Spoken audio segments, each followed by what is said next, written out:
14 WILI and 95.3 FM presents Hometown Threads, a closer look at our community and the people that make it go. Every week, you'll hear uplifting stories from our local businesses and our neighbors. Now, here's our host for Hometown Threads, Keith C. Rice.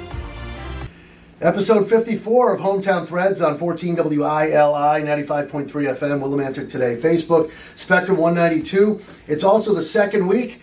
Hometown Threads is on the town Threads. And here we go, episode 54. Big thanks to the Grounded Coffee crew last week, getting us started with this new thing that we're doing. It's like called a Hometown Threads tour, right, J. Matt Rupar? Yes. And big thanks to my producer, J. Matt Rupar, of course, our sponsor, Liberty Bank B, Community Kind. It's Keith C. Rice, and if you're still new to the show, I guess you could be new, episode 54, right? We'll welcome in, first of all. Hometown Threads is on the radio every Tuesday, 5:05 to 5:30 on WILI, 1400 AM, 95.3 FM. Willimantic Today Facebook, of course, the Keith C. Rice Facebook page, and Spectrum 192. And someday, Matt, we'll figure out when that actually airs. But I know that it's added, so you got plenty of ways to listen in. One way to listen and multiple ways to view the show. And well, this week we come to you from the Chronicle, 375A Tucky Road, North Windham, one of many locations where they've been. We'll get to that in just a sec. Let's welcome in Regional Advertising Director Jan Koivisto. I got it right? You nailed it. You should have saw it. About 20 seconds before we turned on the mics and the cameras, I'm like, Koivisto. And that's not Italian, huh? No, I'm a Finnish boy from way back. Wow. My father actually was pretty much right off the boat, so I've always been here, but still pretty Finnish, I would say. All right. Well, Jan and I have actually, probably since the new year, been communicating through email back and forth. We have a new feature that runs in the Chronicle on Fridays and airs on the radio as well, called Keith's Quick Picks. I haven't been too successful, I guess, with the picks. I'm not afraid to admit it, but we have fun with it. Actually, it came off a great weekend, right? And yeah. It was 3 games. What was it? I think it was Celtics Sunday night, UConn St. John's, and Duke, North Carolina. And there were no spreads involved, but I did the scores, and wow, I came kind of close. 3 for 3. Yeah, you would have pretty much hit all 3 with the spreads. It's just like they're not up early enough for us. Exactly. So I have to email Jan before we get into everything about the Chronicle. I email Jan usually on a Tuesday when there's spreads, but I email them Tuesday or Wednesday to get the games that I'm going to do, and it's tough because as you said, the spreads don't come till later, so I had some fun with this. But I know a couple weeks ago, Jan goes, you didn't do too well last week. I said, yeah, I know. Yeah, you had an 0 for 3 week, but you followed it up. Oh, and yet you probably picked with your heart a couple times too, I'm sure, which we all do, which is why we lose when we gamble. Super Bowl coming up, so we'll have some fun with that. Keith's Quick Picks coming up in the Friday edition of the Chronicle and on WILI. But it's all about the Chronicle here for episode 54. And we have Jan with us here. So tell us, how long, first of all, have you been with the, do they still call it the Willimantic Chronicle or just the Chronicle? I think it's been just the Chronicle for a long time now. So we are the Chronicle.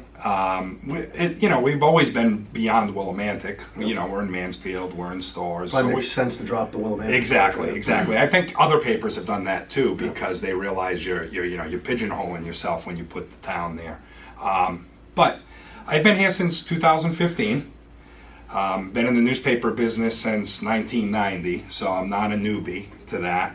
And this was the place. I was at the Hartford Current before I came here, and I just wanted to get back to a more local paper, a smaller place, just the quality of life. And I love what I do here. I love the folks I work with, the reporters, the advertising people that work for me are all terrific. So.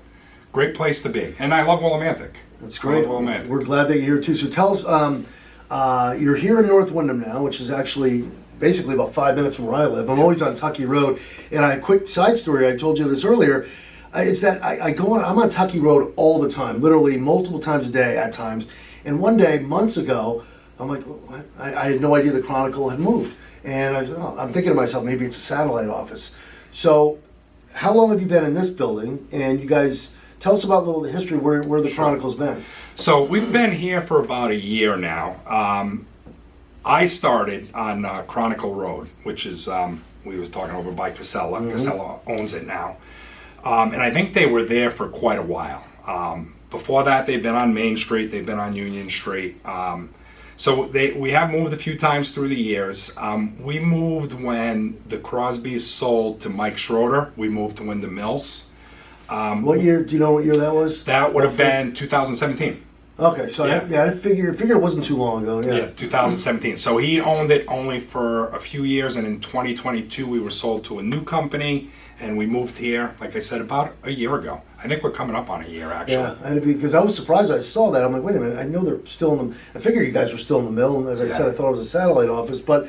You know, this is the first time I stepped foot in here, and it's a nice little place you got here. Yeah, well, so like most local papers now, we don't print here anymore.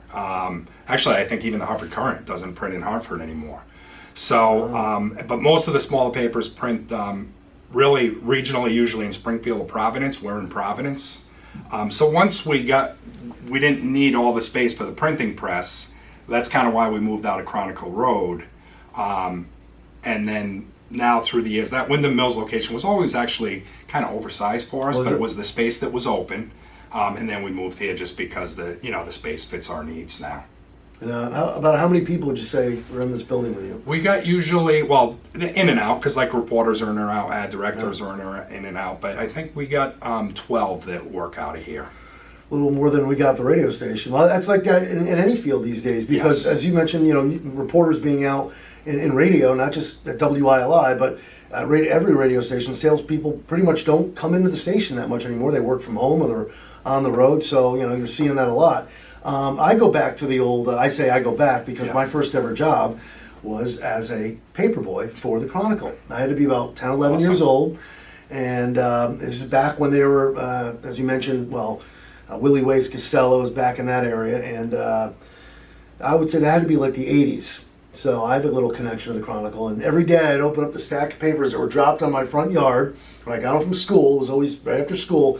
I'd flip over, and I'm a sports fan. And one day, this popped into my head. I flip over the Chronicle on the sports section, and there's me, this large picture, swinging and missing on the first pitch of opening day, Willimantic Little League, and there I am. It's cool, but it's embarrassing at the same time. Well, how was the swing, though? Hey, we all missed. Damn good swing. Then that's all. And I hear from my friends, I saw you swinging and missing there in the Chronicle. Like, oh my god. It's funny you say that because I remember in the 70s. I might be a few years older than you. I'm 51. I'm 57. Yeah. So but I was reading a newspaper at 5 or 6 because I wanted to see how the Sox did the night before. Me too. Okay, and we didn't have, there was no, they were on, we didn't have Channel 38, which was the cable they were on for a while. So we got weekend games, but that's all you got. Remember that? So on the radio too, we had to tune in, it was before WILI, so you had to tune in 1080 in Hartford. Yeah. And that was fighting static too. Exactly. Yeah, those box scores were kind of all we had, or, every the top 10. And you remember all that. Sunday newspaper used to have the expanded stats. Yeah. So, I kind of grew up with the newspapers, and then I kind of stumbled into the newspaper business. I worked in circulation. Oh, okay. So I had rugrats like you that worked under me. So, tell us how you grew up, and tell us, let's go back to Jan Koivisto. I almost say Koivisto. I called myself. Jan Koivisto is with us from the Chronicle, regional director, advertising director. Tell us, let's go back to your early days. Where'd you grow up? Where'd you go to school? And tell us a little about that. I'm an Eastern Connecticut guy. Grew up in Moose Up, Connecticut. Have lived really in that type of area. Now I'm in Brooklyn my whole life. Have family in Willimantic, actually. Spent a year in Maine, still in circulation back then. But other than that, I've been always local. Went to Plainfield High School. Graduated from Eastern in 1988. So as you're going through Eastern, or even in high school, did you have any idea, do you want to be in the media, or would you want to play sports like me? Yeah, I wanted to be a baseball player. Yeah. Okay, yeah. Till I was about 25, then I had to give up on that dream. No, so I wanted to be an athlete. I wanted to play baseball. I got, actually, ironically, in high school, I grew a few inches. I got better at basketball. I was going to say, you're pretty tall. Yeah. What are you, like 6'3"? 6'3", yeah. Okay, yeah. so. Better hoop player than I was baseball at the end of my high school career, and obviously I wasn't going to make it anywhere. You couldn't play at Eastern? So I played a little bit. I never really got off the bench. Oh, you did play for Eastern? Played a couple of years. Switchenko? Yeah. You played for I love Coach Switch. Yeah. I did too, but I just didn't play. I just wasn't quite good enough. So I actually gave up on that and I went right into coaching. I was still in college and Coaching. I started coaching basketball. Tell us about that. You, Coached high school basketball initially, Ellis Tech and Woodstock Academy, and now the last 20 years, I'll say, I've coached girls AAU.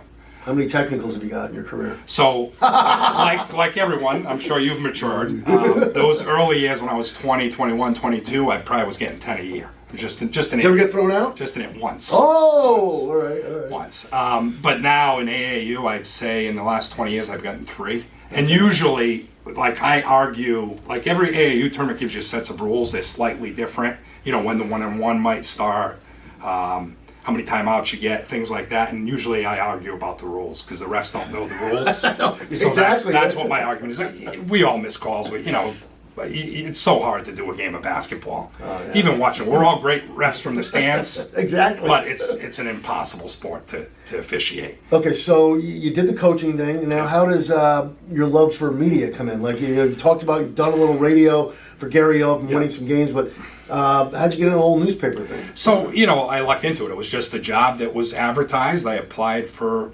it with the Norwich Bulletin. Got it. Enjoyed it really from the get-go. A lot of freedom when you were in circulation because you kind of ran, it was almost like running your own business. It was up to me to go get a rugrat like you to deliver papers. And It's called Rugrat. Well, at 11. I know. At 11. Now you're not. At 11. No, I can't. I know. But it was fun. I mean, I'd go knocking on doors trying to get kids to deliver papers, which probably you wouldn't want to do nowadays. But I would go knocking on doors and say, "Hey, you want to deliver some papers for me? I need somebody in this neighborhood." Wow. How'd that go? Like mostly back then, it was that was the '90s. So, and I was always cautious about exactly what I was doing. But yeah, I always found people to deliver papers, which was your job because if you didn't find somebody, you did it. And I didn't want to do it. I gotta admit, at age 51, if I had, and these days, well, I think you can get it in the mail, but do you still have drivers and stuff like that? That we're mailed. It's mailed, we have a right? weekly paper that we still do have drivers for. Really? But the paper is mailed. Because I miss the opportunity to get on my bike, excuse me, or walking and delivering. That was great exercise. Yeah. These days, I can put on my headphones, and it's a great job. And there's older carriers these days. Right? Really, we got away from kids.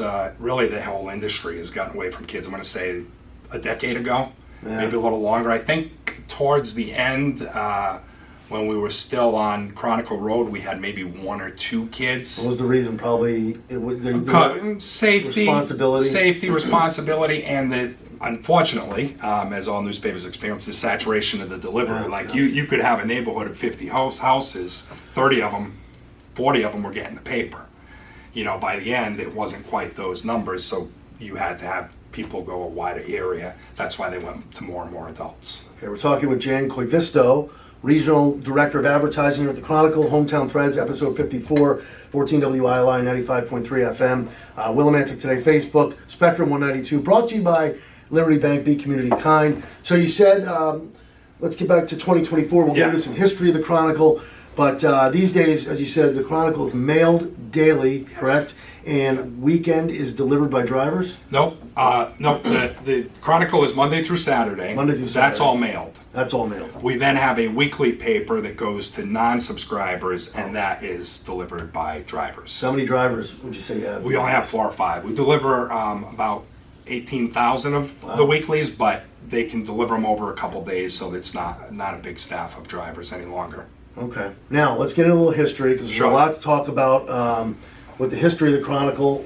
We talked about where they've been, and of course, I go back to only the Casella, what was the name of that road again? One Chronicle One Road was Chronicle our Road, how address. could I forget that? So that's where I remember. But you said, before the mics and cameras went on, that there was another location before the one in Chronicle Road, Yeah, right? they had 2 locations. Well, it's 1877, so I don't even know what was over on You don't Chronicle remember Road. Exactly. So we were on Main Street for a while and Union Street. I don't know the exact timetable we were there, but that's where we were before Chronicle Road.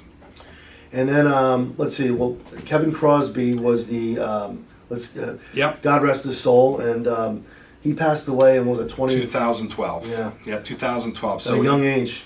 It was really all the same family from 1879, I guess. The family came in as a partner at that time, And from 1879 till 2017, No I'm kidding. sorry, it was all the Crosby family and the different names, but all that same That family. Crosby connection? Yeah. From 1879 1879. to 17? To 2017. Because Yeah.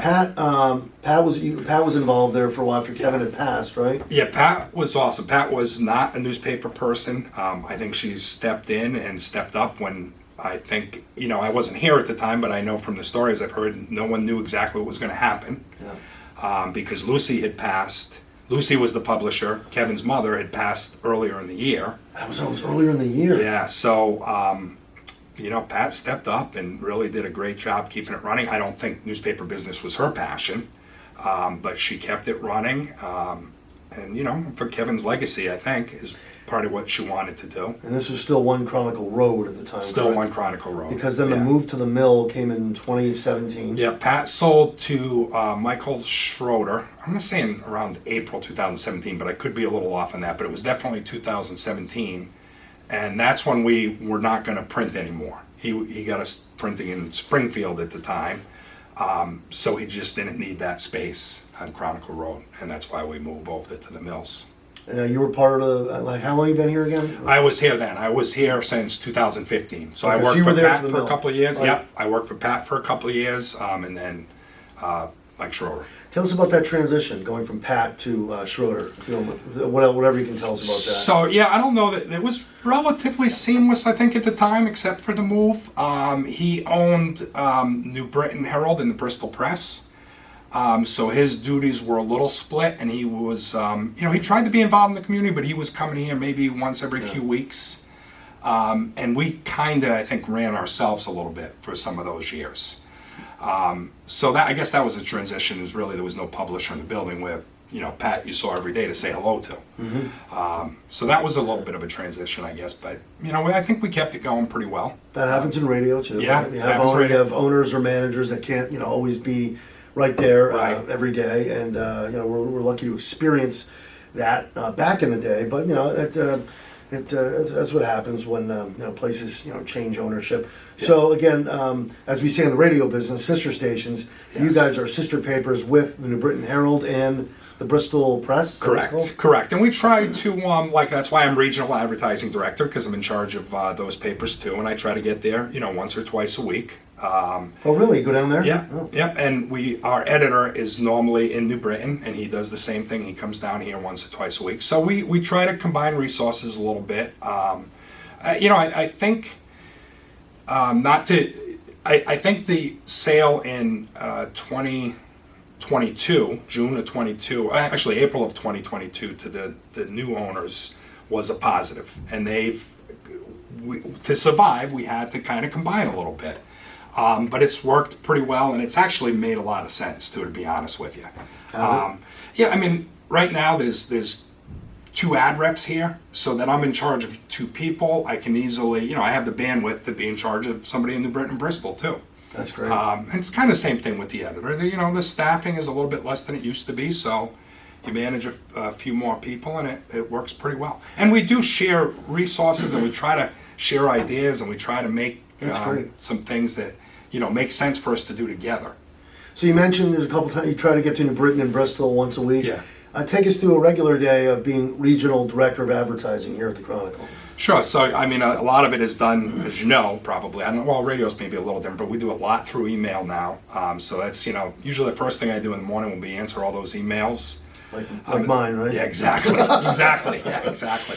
Phone calls and all that stuff, but then really it's about trying to have ideas on what we can sell and what we can keep doing to make sure, we survive, and not just survive, but we thrive. And we do a lot of different things in newspapers now. We partner with towns to help them produce some town books with town information. We have digital offerings, email, probably a lot of the same stuff you guys have done.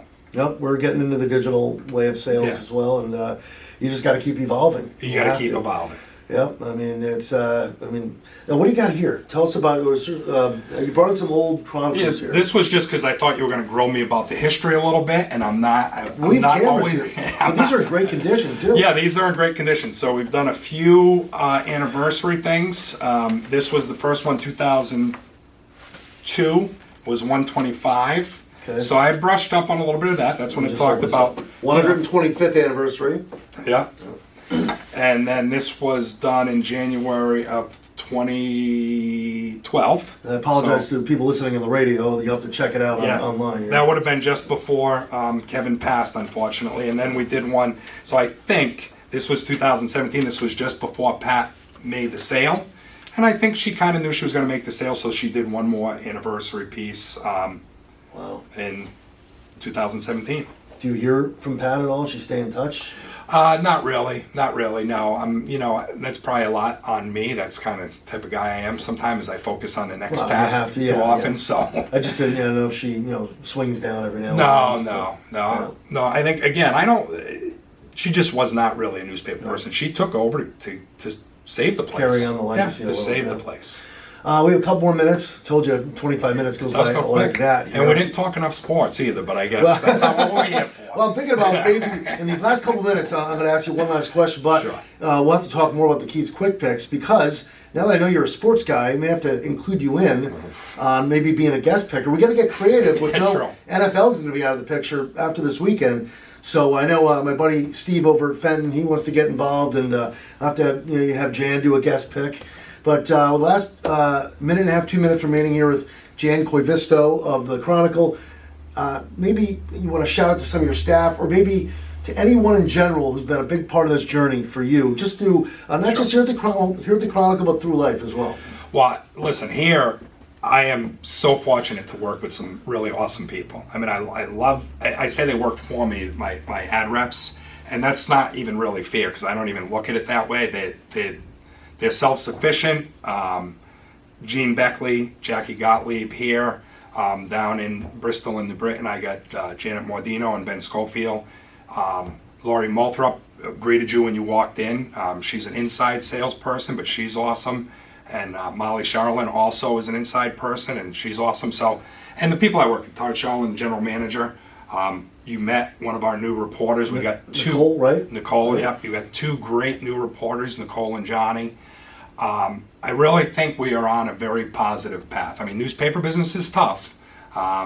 Circulation has gone down for everyone through the years. The younger people like you and I that read them when we were kids, they're going online and they're finding that Sox score out live, or they're watching it because everything's on I'm still too. an old school guy. I'm still a newspaper guy. Yeah, good. Absolutely. It's Me like too.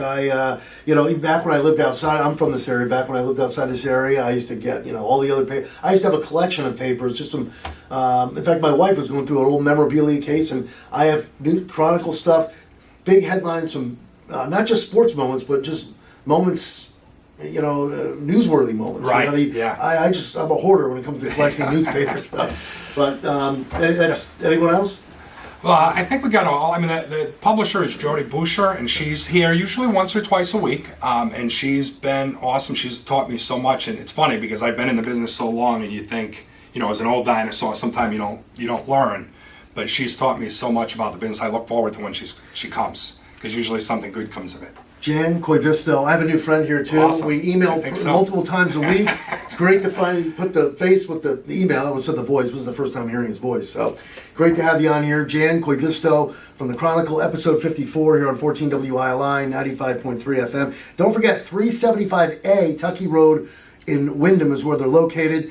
If you go to 375B, you'll be entering a chiropractor office. So. And it does happen. Do any of the Chronicle people have to go next door? Right. Yeah, right. Anyway, thank you, Jan. Thank you, Liberty Bank, Be Community Kind, J. Matt Rupar. Thank you for listening. Thank you for watching. And in the words of the great Roddy McCumber, bye for now, folks. Bye for now. And that concludes another edition of Hometown Threads. Got a story for Keith? Reach out to him on Facebook by searching Keith C. Rice. Or email him at krice@hallradio.net. Don't forget to tune in next week on 14 WILI and 95.3 FM, as well as the Willimantic Today page on Facebook.